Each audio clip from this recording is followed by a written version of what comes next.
டேய் சும்மா தானே உட்காந்துருக்க, நான் கேட்குற கேள்விக்கு பதில் சொல்லு. கேள்றா.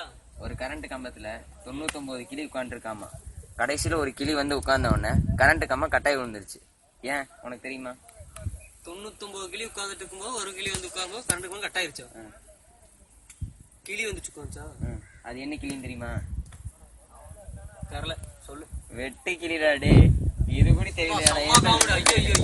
யாரும் தெரியாது பாரு. எங்க நேத்து ஆதித்யா சேனல் பிடிச்சியா? இல்ல சிறுபொழியில. சிறுபொழியா? சேர சேர அவன் ஏன்டா சோகம்? டேய் என்னடா இப்படி உட்காந்துருக்கான்? லவ் தெரியல. தெரியல, கேட்டு பாரு. நீசே என்ன சோகமா இருக்கீங்க போல? உனக்கு தெரியாதாடா? என்ன தெரியாதா? லவ் பண்ணிட்டு இருந்த. வேற சொன்னேன்டா, ஒத்துக்க மாட்டேங்கிறாடா. ஏன்டா அவசரப்பட்டு சொன்ன? என்ன எப்படி அவசரப்பட்டு சொல்லிட்டு? நீ எத்தனை பிள்ளைகிட்ட சொல்லி செருப்படி வாங்கியிருப்ப? அதெல்லாம் விடு. டேய் பாரு, அவசரப்பட்டு சொல்லக்கூடாது எப்பயுமே. ஒண்ணு புரிஞ்சுக்கோ. புண்ணாக்கு ஆசைப்பட்டா அது எருமையா இருக்கும், அதே பொண்ணுக்கு ஆசைப்பட்டா பொறுமையா இருக்கும். இந்த மெத்தடை புரிஞ்சு ஃபாலோ பண்ணி பழகுங்கடா. என்னடா நான் சொல்றது கரெக்ட் தான்? கருத்து ஆமா, கருத்து சொல்லிதானே நம்ம பழகணும்.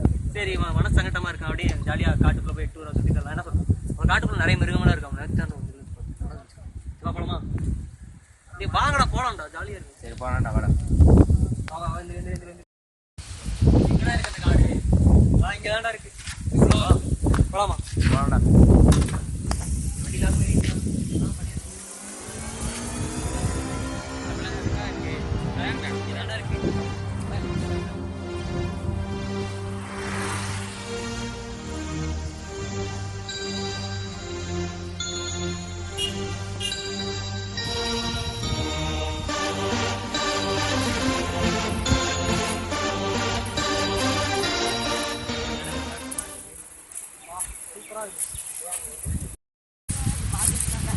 இந்த இடம் நல்லாதான்டா இருக்கு. வாங்கி கொண்டா உட்காந்து போவாமா?